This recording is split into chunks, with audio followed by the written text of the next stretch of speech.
Imagine a seed so small yet so powerful that kings waged wars. Villages were burned and entire kingdoms collapsed in its shadow. In the 17th century, nutmeg and cloves were worth more than gold. A single pouch could buy a herd of livestock.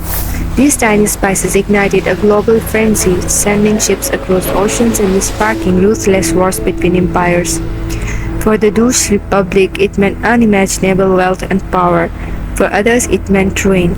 All the world's nutmeg and cloves once grew only in remote Indonesian islands, isles in the Moluccas, while nutmeg came from the Banda Islands for east of Java. For centuries, Arab and Malay sellers guarded their secret, carrying spices westward and selling them at huge markups. Europeans only discovered the island's location in the early 1500s. By then, these aromatic seeds had already traveled thousands of miles, from Maluku across the Indian Ocean, through Muslim ports and into Venetian markets where they were sold at extravagant prices. In 1512, the Portuguese became the first Europeans to reach the Spice Islands. Their fleets returned laden with nutmeg, mace, and cloves. Soon Lisbon declared a monopoly and fortified the islands. For almost a century, Portugal controlled the trade, but holding these distant outposts drained the ground's wealth. By the mid-1600s, the cost of maintaining forts overweighed the profits. Portugal eventually abandoned the islands, leaving the field open to rivals. Sensing opportunity, Dutch merchants launched daring expeditions.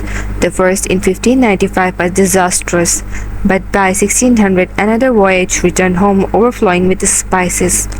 The profit was staggering. In 1602, the Dutch government united competing companies into a single giant, the Verenigde Oost-Indische Company, or VOC. Unlike ordinary merchants, the VOC was a sovereign power. It could sign treaties, raise armies, and wage wars.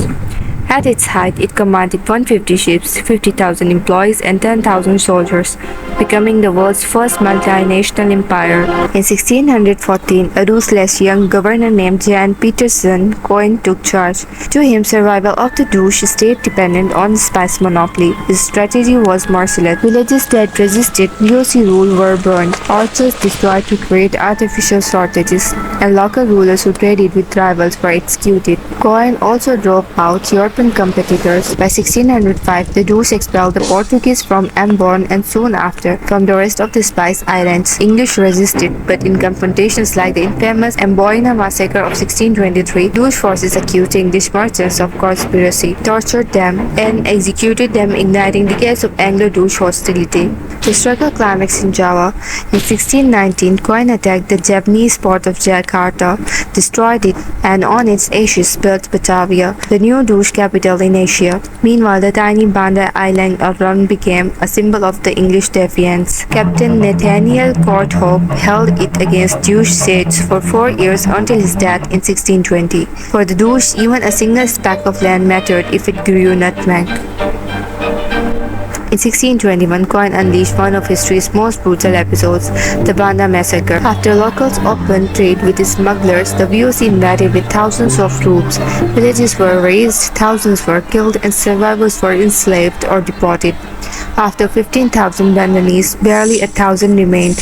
Their homeland was depopulated with slaves and forced laborers to work VOC nutmeg plantations. The Bandanese people were raised, all to secure a monopoly. A ruthless monopoly in global wealth.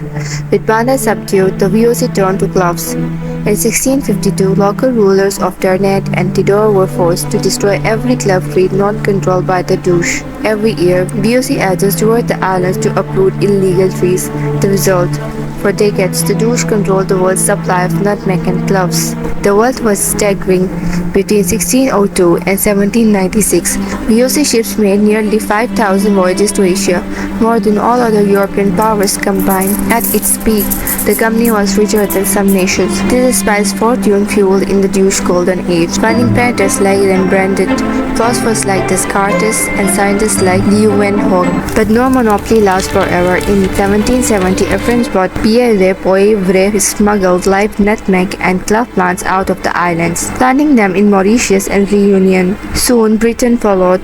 During the Napoleonic Wars, the British seized the Banda Islands and spread nutmeg seedlings to Ceylon, Malaya, and the Caribbean. By the early 1800s, Granada became one of the world's top nutmeg producers. The huge monopoly collapsed. The VOC weighed down the corruption and costs. When bankrupt, its charter expired in 1800 and its power passed to the Ducal state. The story of the Nutmeg Cloves is the history of empire. These humble spices turned the Ducal Republic into a superpower, even as they bankrupted rivals like Portugal and Spain. But behind the fortune lay massacre, slavery, and ruthless control. And once nutmeg trees grew outside the Banda Islands, the VOC's empire crumbled. It is a reminder that the world history can turn on something as small as seed. One that changed the fate of kingdoms, fueled golden ages, and left behind scars still remembered in the Spice Islands today. Nutmeg and cloves changed the fate of nations, and this was just the beginning. Hit subscribe and let's keep uncovering the hidden stories behind the foods on our table today.